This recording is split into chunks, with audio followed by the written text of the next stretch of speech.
Okay. Hi, my name is Susanna Gasparian. I'm the president of Armenian Pre-Health Society. Um, Today we have Dr. Angela Duvalyan. She's going into her cardiology at UCLA, so she's gonna talk about her journey for 30 minutes, and then the last 30 minutes will be her Q&A. So I won't be talking anymore. I'll have her take over. Awesome. Thank you, Susanna. And thank you to the Armenian Pre-Health Society for inviting me to speak. We definitely did not have this when I was a UC Berkeley student, and I wish we did. So I'm so grateful that you guys are taking the time to come and hear about my journey. I've been told that I have 30 minutes to talk about 12 years of my life. So we're going to go ahead and get started. So as Susanna mentioned, my name's Angela. I'm a current chief at UT Southwestern, which is in Dallas, Texas. And I'll be starting my UCLA cardiology fellowship this July. And to get here, though, the journey has been quite long. And so first off, I want to give another shout out to Susanna because when she was putting this great slide deck together, she put an EKG strip, which I think is fantastic to represent my journey. And the interval between each of the spikes is called an RR interval in medical terminology. And I want to highlight exactly the length of each one, just to get an idea of really what you guys are all going to be dealing with and what I've dealt with. So undergrad, as you guys know, is 4 years. Med school is another 4 years. Residency can be anywhere from 3 to 7 years, depending on what type of residency. Mine in particular was 3 years, but I stayed on an extra year to be a chief, and we can go into exactly what that entails. And currently, I'm at the second to last spike, which is the fellowship. So I'll be starting that, and that can range in specifically cardiology anywhere from 3 to 5 years. If you do 3 years, you'll be a general cardiologist. If you want to be a subspecialist within cardiology, say interventional EP, heart failure, that's another 1 to 2 years. So in total, it'll be about 12 plus 5, so maybe 17 years once you're a board certified specialist. And you guys right now are currently at the middle of the first and second spike. So my goal today is to really keep it engaging to what I wish I knew at the very beginning, at the start of my journey. So I'll start by talking a little bit about my journey. So I, like probably many of you, was a molecular and cell biology major with an emphasis in biochemistry. There were two major things I was involved in as an undergrad, and that was research and tutoring. I worked in a biochemistry lab under a geneticist for 4 years, which allowed me to present at multiple conferences, and I got 3 manuscripts by the time I applied. I think that specifically was what really helped me get into med school. But there's many ways of kind of standing out in your application. To pay through some of my college as well as to help with my CV, I did volunteer and pay, and I volunteered and I got paid to do many tutoring gigs. I started off by doing working at the Student Learning Center, which I hope is still there. I was a Chem 1A tutor, and then I became a study group leader for Chem 1A. And then I also did one-on-one tutoring with the disabled student program. I was a UGSI. I don't know if they still have that for OChem. And then later on, to make a little bit more money, and then after I'd taken my MCAT, I was a Princeton review instructor, again, for chemistry. My clinical experience was a little bit less, I would say. And I spent 1 day a week during the last like 3 years working in Oakland in an underserved pediatric asthma clinic.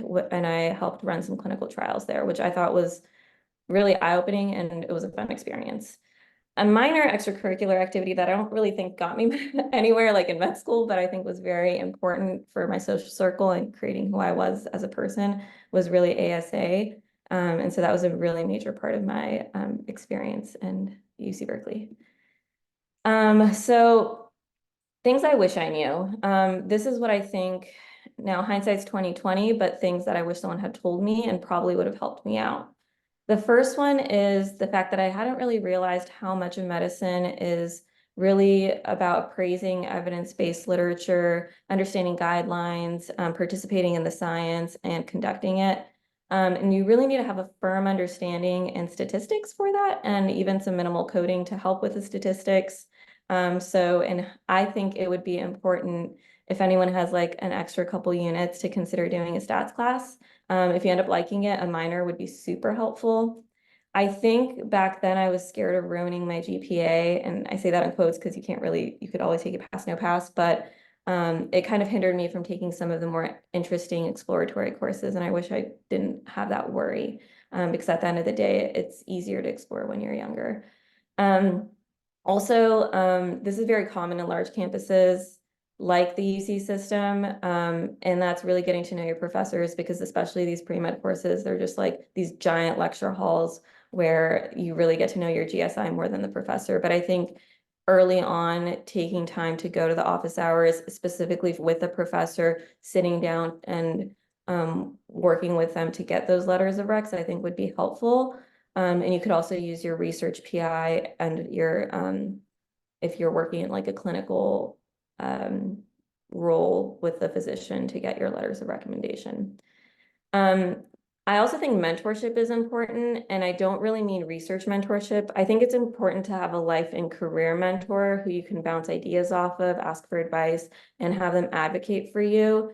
This comes from a place of, I mean, you really need to have privilege and know these people in order to really use them. But I really hope that after this talk, you can consider me as one of a potential mentor, and that you reach out to me along your journey as you're applying. I'd be more than happy to meet with you in LA or the Bay. I family in both. And I just think this is a really critical thing. Most people in medicine have people in medicine. And if you don't, it's just harder. So I hope I could help you all with that. And then lastly, I think personally, because I was so involved in research, I didn't really broaden to consider other clinical opportunities that would have helped me understand medicine. So I think taking the time to either have done more clinical work from a pre-med perspective, which could have been like scribing, working in EMS or things like that. I think that's a really worthwhile thing that it would have been nice to explore. So if you have that opportunity, I think those are good ways of getting clinical exposure.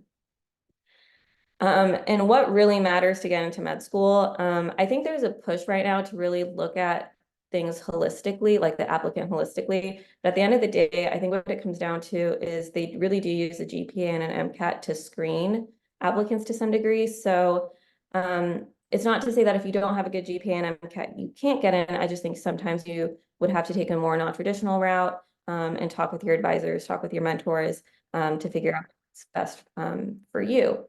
Um, Top medical schools tend to be academic research centers. So if you look at the top 50, they're just ginormous research powerhouses. So the reason I think research is so important is that it allows you to differentiate yourself. Doesn't matter if you're working on fruit flies or yeast cells or whatever, you just have to show that you can take a question, a hypothesis, and then come to a finale, and really work with your mentor to finish a project that you started. And then clinical and volunteer work is usually a necessary addition, but it's not enough. So really going back to the GPA and MCAT. When you're a sophomore and a junior, I think creating a personal narrative that allows you to really tell who you are is super important. Having multiple people, and they say, oh, have your friends and family. No, I really think you need like a professor, someone in the field to read it, and to make sure that it sounds good. And then after your personal statement is in and your whole application is in, don't go on vacation, because the secondaries, which are the second wave of applications, are going to come in. And we could talk about that if that comes up as questions. But I think that these are like tips and tricks at the to really get your application ready. So now we're going into the future. So congrats, you got into med school. And so what is that going to look like? It really comes down, that's the time to do well, but also explore some subspecialties.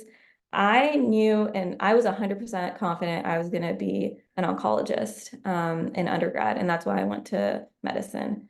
Cancer patients were very near and dear to my heart. I tried different types of oncology. I shadowed in radiation oncology, clinical oncology, even surgical oncology. I did a sub-I. in the ENT for head and neck cancers. I did my research in pediatric neuroblastoma, president of the Hem/Onc interest group. Literally, my whole life story was oncology. And we can go into what made me switch, but I think the first thing you have to ask yourself is, do you want to be surgical or non-surgical? Do you like working with your hands or do you like using your brain? And for some, like myself, this was actually a tough decision. But for others, it's like the easiest thing ever. It's like, I don't want to be in the OR. It's cold. It's gross. Take me out. And you'll know very early on. And so kind of going back to my story, why cardiology? After I had done all of my interviews, I knew I wanted to do internal medicine because I thought I wanted to do oncology.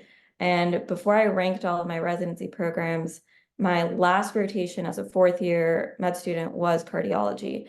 And I had spent so much time focused on oncology that I hadn't really thought about anything else until I did cardiology, and I realized it was so much more fun.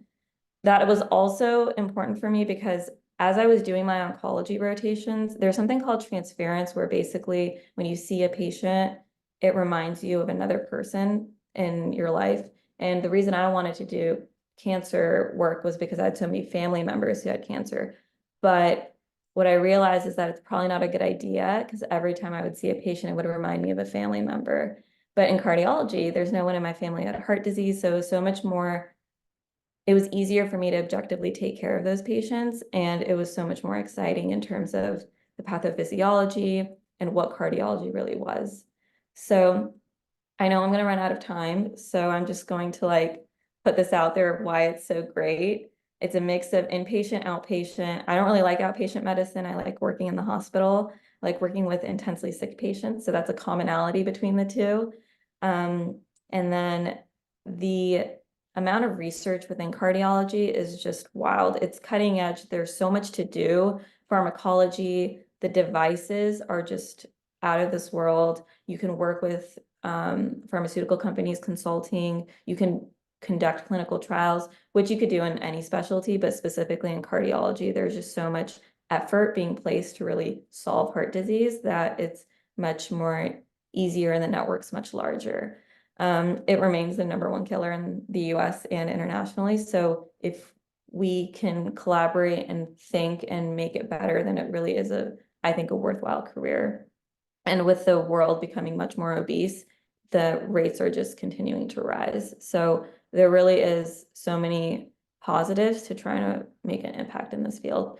This little QR code is a decent YouTube video that goes into like why cardiology. I talked about all the positives.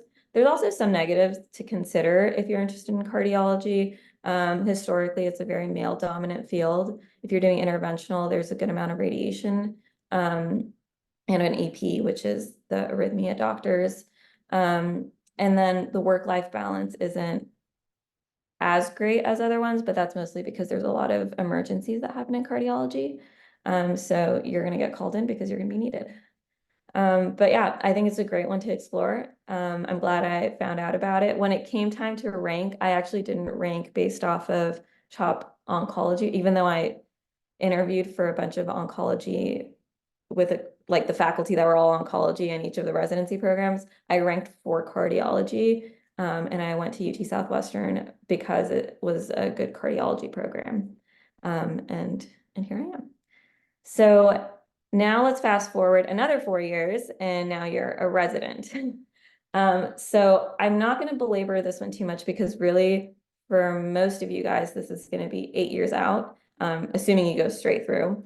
And it really doesn't matter, like me talking about this right now. But what I will say is what I think, oh gosh, I didn't really show that well, the best, what makes a good resident. And the chief of medicine at my program on orientation said, you just have to be able, available, and affable. And it stuck with me because I actually think that this is what you need to do well, really in anything, but I think to be a physician. So what does this mean? When you're called in the middle of the night, you have to be available. You have to be willing to put in the work. You have to be able, meaning if they call you, you should be able to fix the problem. You should be able. And then when they're calling you and your pager's going off at 2 a.m. in the morning, like, please be a pleasant person. be a good person and a colleague. And if you do all that, then I actually think you'll be setting yourself up for success. You'll be able to get into really whatever you want out of your career. And I think residency can be challenging because it's at the time in your life where you're starting to realize the division between you and the rest of your colleagues who didn't go into medicine. Because in undergrad, you're all the same. Med school is when people are getting their entry-level jobs and you're in med school. And then residency is kind of where they've already gotten promoted, they finished grad school, they have good jobs, they're buying houses, they have everything, like things are moving forward, and you're still kind of in residency. So the road is long, but it's kind of the time where things come together. So moving forward, what do I do right now? My job has turned a little bit more administrative in the last year.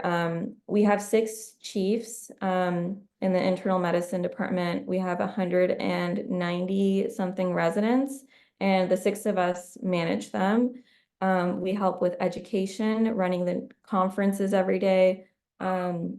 We do the research, scheduling,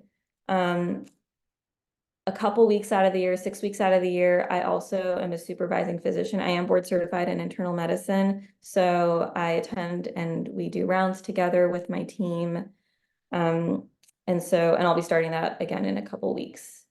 My day-to-day is much more chill as a chief than it was as a resident. But I am looking forward to going back into like 100% clinical. And then as an internist, what can you expect? A lot of unknowns because you're a generalist. You know a lot about everything, but you are not a specialist. So you can get dropped down on an island and really help people out, but you won't be the person to go to for the very important or like the rare cancers, for example. And yeah, and if you're interested in being a chief later on, please let me know and we could talk about it. It's not for everyone, but I think that for those who want to do it, it's really great to get it early on in your career, more exposure to administration too, if you want to go into leadership hospital roles. And then this last question was placed, and I think it's a really interesting question. How has being an Armenian impacted my medical journey? And I thought about this for a bit and like, what does it mean to be Armenian for me? I didn't grow up in an Armenian community. I grew up in a little suburb, actually near Berkeley, but it was definitely being Armenian was whatever my family told me it was. So for me, it was working hard, doing well in school, having integrity and showing up. And so when I think of an Armenian, that's like what I think of. And it's a lot of positives. I don't want to put that kind of burden on us as like Armenians, but that's, I think, the character traits that being an Armenian left me with. I think moving forward, what it has done though, is made me realize that for many, I may be the only Armenian they ever meet, especially in Dallas, Texas, but also like anywhere not, maybe in LA. And so every interaction when people find out that I'm Armenian, I'm very cognizant that I may be the only Armenian, I may be the poster child Armenian they meet. And for that reason, I think it's very important that we collectively always show them what an amazing thing being an Armenian is, and that later on when they meet another Armenian, they'll be like, oh, I actually knew an Armenian, they were fantastic. So that's what I think being an Armenian means. It's like being a good person and showing the world that we're incredible. And so yeah, with that, thank you all so much. I left my contact information as well. You can call me, text me, email me. I'm on my Twitter. That's my only like professional social media outlet, but yeah, we can connect. So thank you.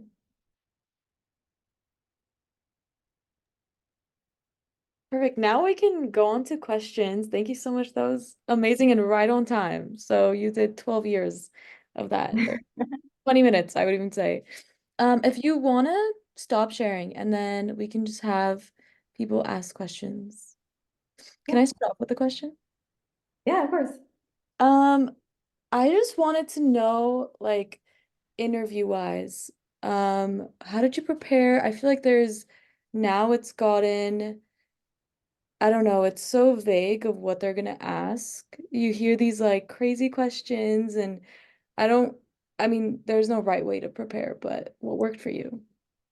I Fair. think if you go on some of the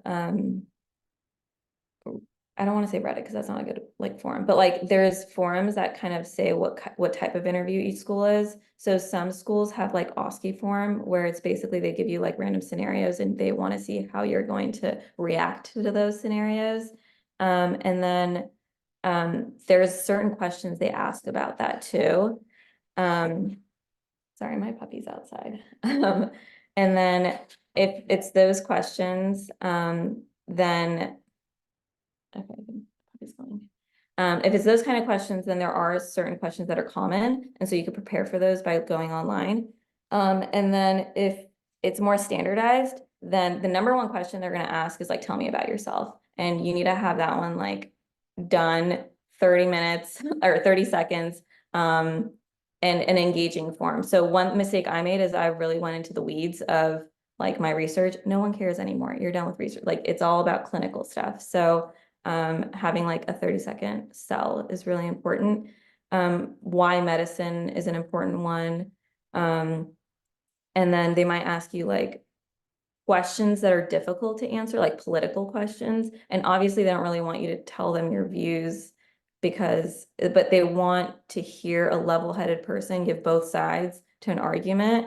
And like almost like a pageant answer, but it's for you to like understand or for you to convey your thoughts in a way that's palatable to a lot of people because that's what like patient care is. It's talking to a bunch of people you kind of don't agree with, but you have to like get through it.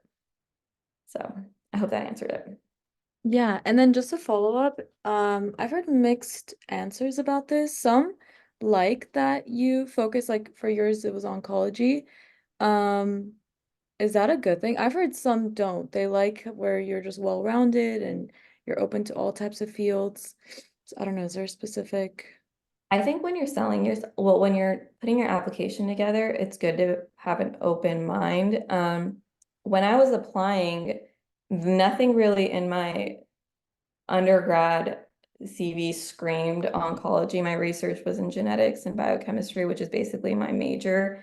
And then I just did education. So I think going in saying that you're interested in something, but like you're also completely aware that you've never actually been in a clinic, is a very good way of doing it. And you can say like the reason, for example, like the reason I pivoted from PhD to MD was because my grandma was diagnosed with cancer. And so I was like, I saw the doctor, I wanted to be the doctor. And yeah, keeping it vague, but also being honest, I think it depends on how you phrase it, I think, to be honest. You could do both.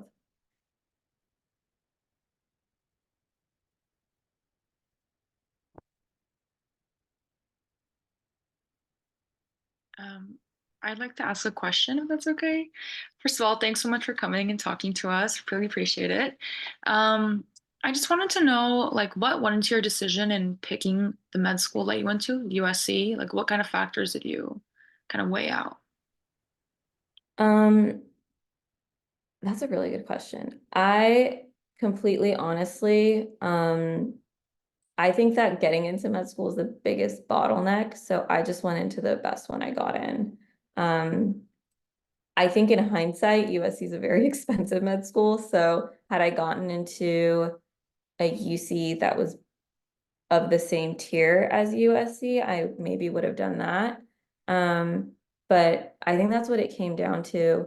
Um, I didn't have like 20 programs to pick from. I just got into like a good one, a decent one. It was still in California and I picked it.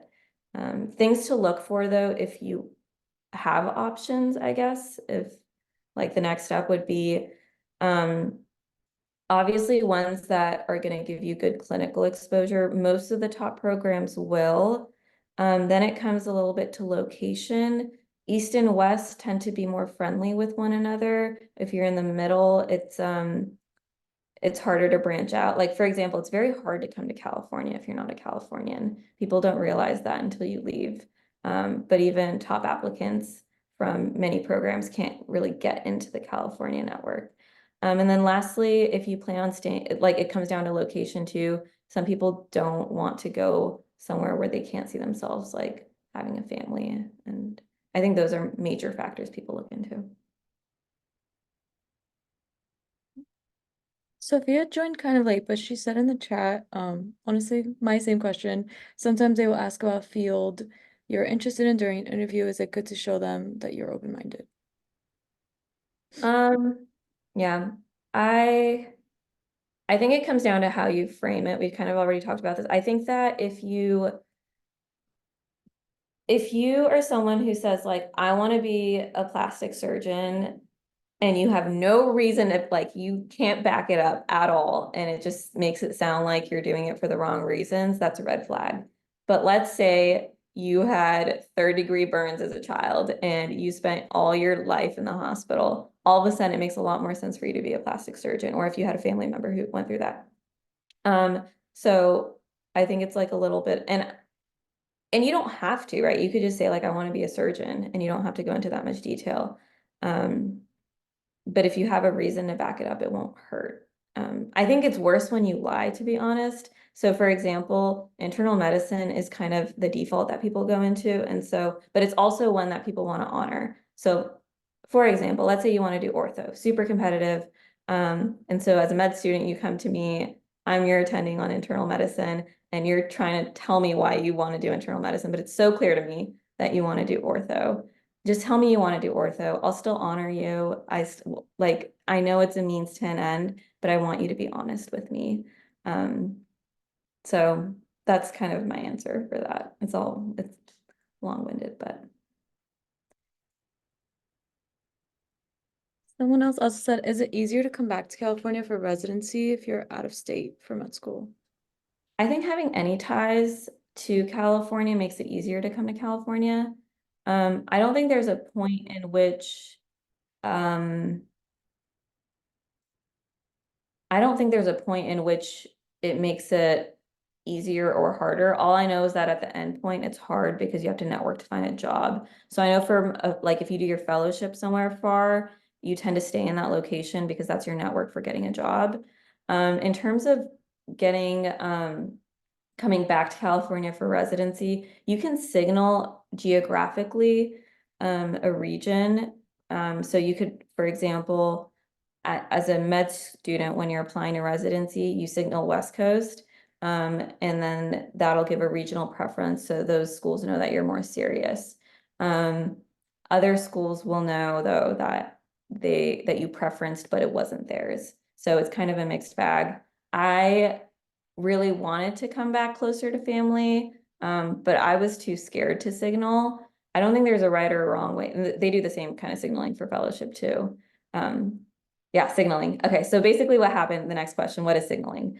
That's a very good question. After COVID, so I was the last class that did in-person interviews for residency. After that, everything post-COVID went virtual. So interviews have been virtual. There's only, I think ortho went in person last year, but other than that, everything is still virtual. What happens when you have virtual interviews is that you apply to many, many schools. Now the schools get inundated with applicants, but they don't know who's serious and who's not. So the NRMP match has basically created signals. This year, I think they're for internal medicine residents. That's the one I'm like most up to date with. I think that you have 15 signals. So you can signal 15 schools that like, I'm serious about you. I'm applying to 50, but I only care about really you guys. So please think of me highly. My program specifically, last year, we didn't take anyone who hadn't signaled us. We just like threw out those applications and we're like, we can't look at you because we have 4,000 applicants and we can't. And it really helps narrow. Some programs look at everyone if they're a small program and they don't get a lot of applicants. But it puts a lot of administrative burden on the schools, which is why they came up with signals.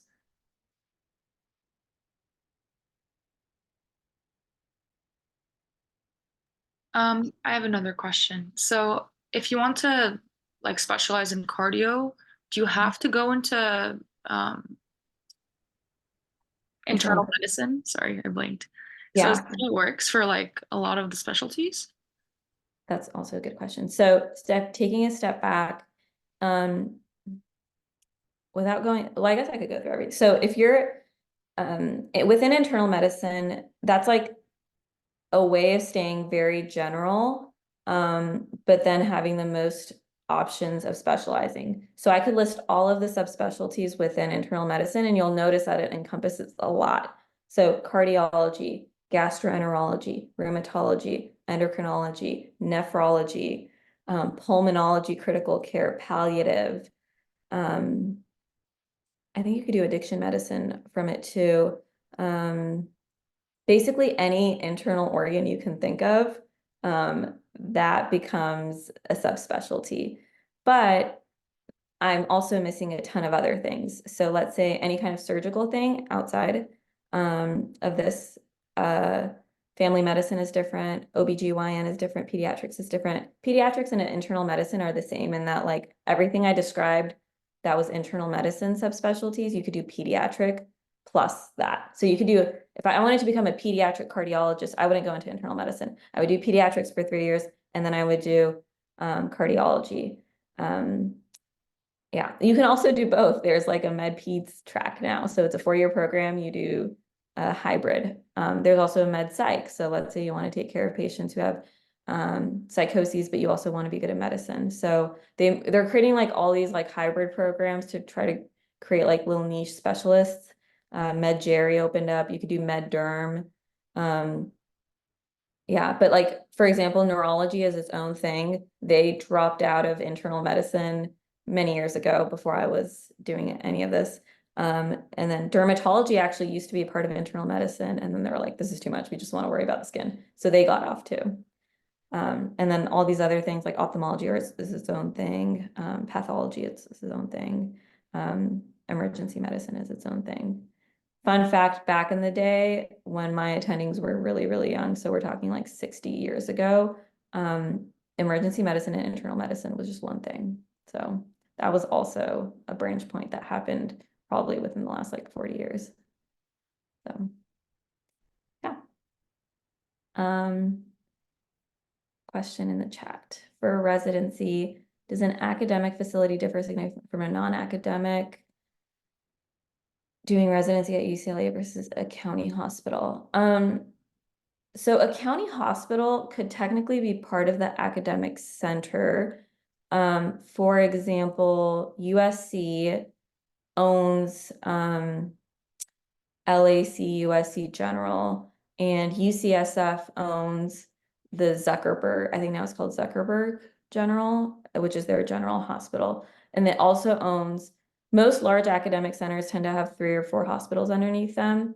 So UCSF has the VA, has their like university hospital, UCSF hospital, and then it has the general. But I think really the question is, does it matter if you do residency in an academic center versus a community program? And a community program is a program that doesn't necessarily have a lot of academics. What does that mean? That means that your attending or your supervising physician spends 100% of their time being a doctor, which is actually a great thing. But it breeds that, right? So if you go to a community center, you will become that. And most people, like 70+% of doctors are just doctors, and that's what we need. There's probably a smaller subgroup who stay in academia. What that means is that those doctors have protected time to do research. And if you stay in academia, then you have the opportunity to buy your time. What does that mean? If I'm going to be paid X amount of dollars, what I can do is I can say, wait, I have something to offer. I like doing research. I can add to the field. Give me half of X and I'll do half research and then I could do half of clinical. So if you do residency in an academic center, that gives you the opportunity to engage with those kind of faculty members and you can develop your career to then become that if that's what you want. However, if that's not what you want, then you don't really have to do it. You could go to a community program and you'll be widely successful too. What I would say though, is that if you want to do a competitive residency or fellowship or really remain competitive, staying in academia as long as possible will give you the biggest bang for your buck. And to do that, because to remain competitive, you need to like be engaged in research, and it's hard to be engaged in research if you just don't have the faculty mentorship for that. So that's number one. I had another thought about that, but it'll come back to me. So yeah, that's the major difference. Most people don't stay in academia. As an incoming first-year medical student, any suggestions on how I can increase my chance of ending up at a specific place for my residency? Oh my gosh, congratulations. That's awesome. For getting in. Ending up at a specific place for my residency. Well, if you don't care about your subspecialty, so like if you don't care about your specialty, you could do something that's really not competitive. The not competitive ones are like family medicine, you could do internal medicine. EM isn't very competitive this year, and you can guarantee your location much more readily. But let's say you can't see yourself being an internist and you want to be a surgeon. And not only do you want to be a surgeon, you want to be a neurosurgeon or you want to be a dermatologist. In that case, to increase ending up at a specific place, number one, it's going to be hard. A lot of doctors end up traveling many just to go. It's a numbers game, right? Like there's only so many of the spots available, especially if you want to do something competitive. But being a top candidate, which is obviously not a great answer, but being good at your job. And number two is staying connected. So if you have a mentor who has a mentor, or if you have a project with a collaborator in that region, those all could be helpful. Also, if you, this is when the pool gets smaller. So for example, for cardiology, it won't matter so much for when you guys are applying to medical school, but the pool of people you know is going to shrink, right? Like people are going to become more and more specialized, and who you know matters. So when I was applying last year, my mentor was like, who do you want me to call? And it was very normal for the chief in my program to call the chief, and they would swap their list. They're like, who's good this year from your program? And then they would talk. So I know that my program director spoke with the program director at UCLA. Like that happened, and I know what they said, but they didn't tell me the actual conversation until after I matched, because that would have been a match violation. So those are ways. It's who you know, and it's being a good candidate. So it's not a great answer, but really that, and especially if you want to do something competitive. If you don't, then I think, and having flexibility, right? Like it's easier to get into some community programs if you're willing to go to a community program, because you don't really care much about research and academia. You could also do that and increase your chances of staying in an area. Okay, Gen Surg. Gen Surg is probably middle of the road in terms of competition. The cool thing about Gen Surg, I didn't know this, but I thought about Gen Surg for a while too, is that it allows you to subspecialize. It's like the default of surgery, which is why it's so nice. If you do Gen Surg, you still open your door, or like keep your doors open for like vascular. There's some that you can't do. Like I think I mean, actually, I think you could do most. Like you still do plastics, it's just harder. All of these non-integrated ones you can still do. I think the same applies. It's somewhere in the middle. So it's who you know. Gen Surg, there aren't. Do you want to do research? We're getting really individualized here. No, it's okay. Like, I don't really enjoy research that much. Mhm. However, I know it does really help with like making you stand out in your application for residency. Mhm. I'm going to be going to Kirk Kerkorian School of Medicine in Vegas, which isn't really a big research facility, but they do have research opportunities. Yeah. So I need to kind of really work on my first year just trying to find research. Yeah, definitely starting early, especially if you know what you want. It makes it easier to like make some mistakes along the way, because maybe the Mhm. first mentor isn't the best mentor.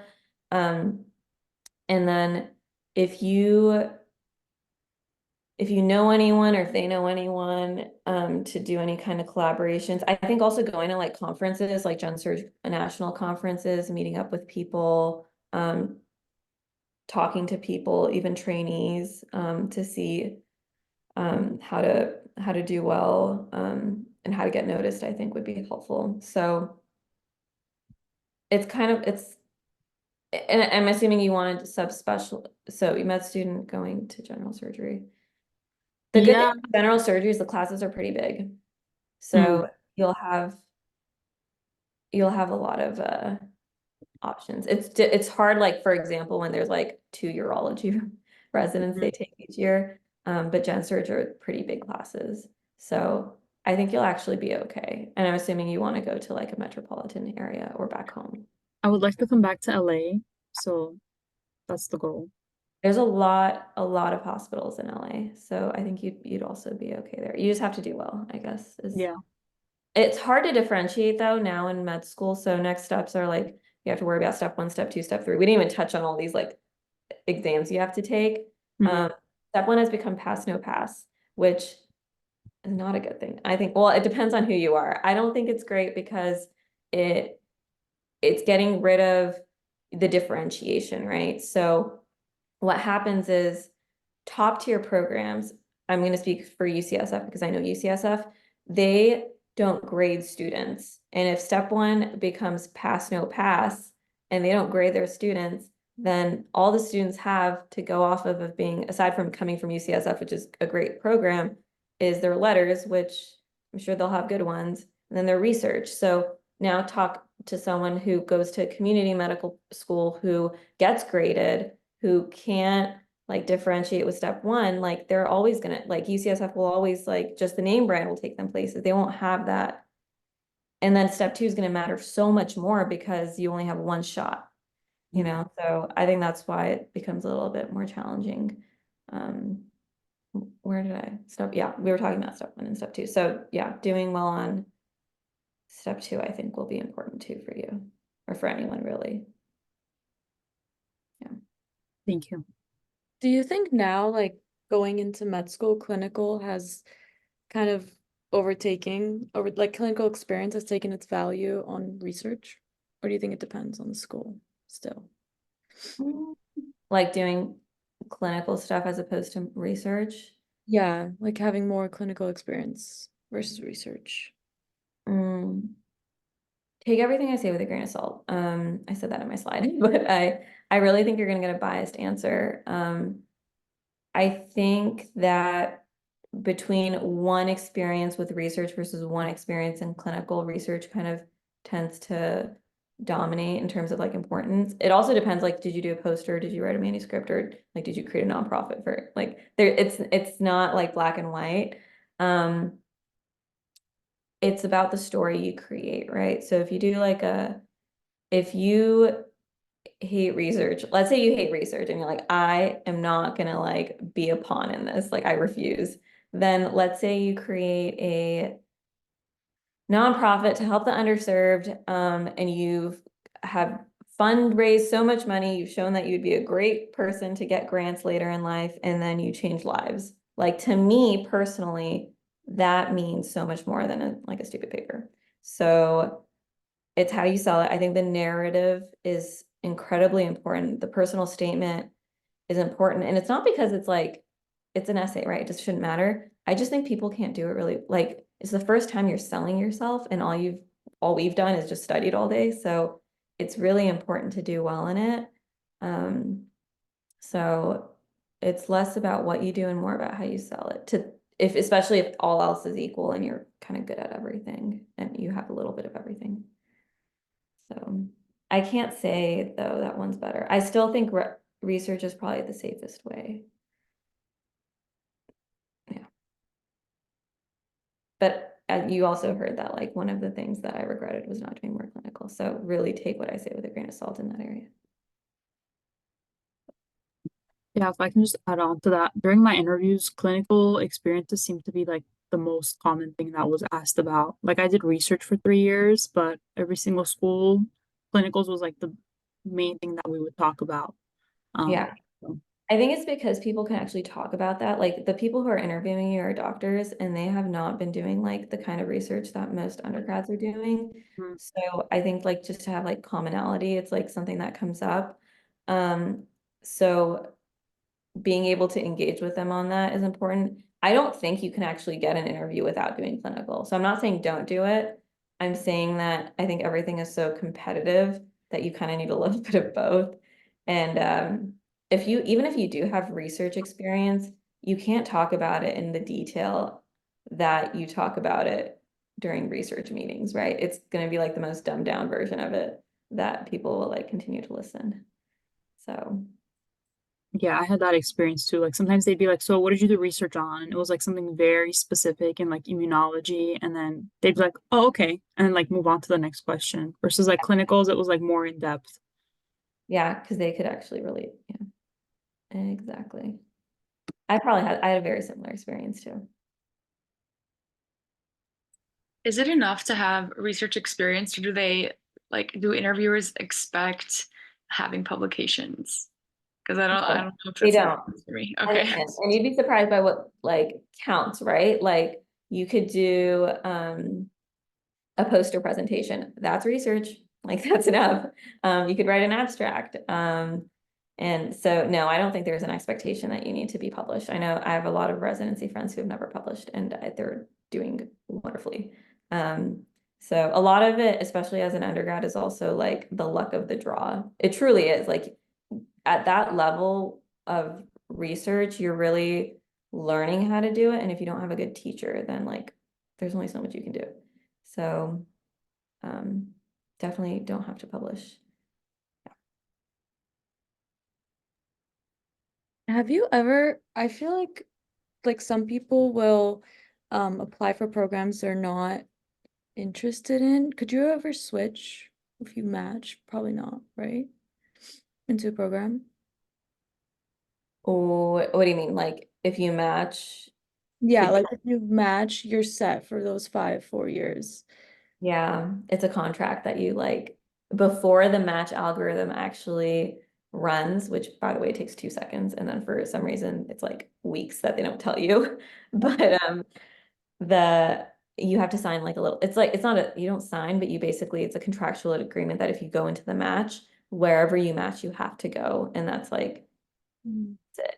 If you don't match, then you SOAP, and that's what that's called. And that's basically where you find open programs that didn't match outside of the match. And that's a very stressful week for the residents or for the med students, because you basically have like people calling on your behalf and things that you didn't even consider. Like, let's say you didn't match an OB and all of a sudden like a radiology position opened up and then they're asking you like, do you like to read chest x-rays? And you're like, well, I guess like if it's that versus like not having a job, then yeah, I'll do it. So it's very stressful. But no, you're stuck, basically, which is why it's so stressful. Okay, last. Yeah. Sorry. In that position, would you go with like whatever opens up? Like you personally, would you go with what opens up, or would you take a year off and then reapply? Like, what do you think is best? I went into a really non-competitive field early on. Like, okay, so presuming I did something competitive, right? And then I didn't get it. It really depends on what was offered. I can't answer that.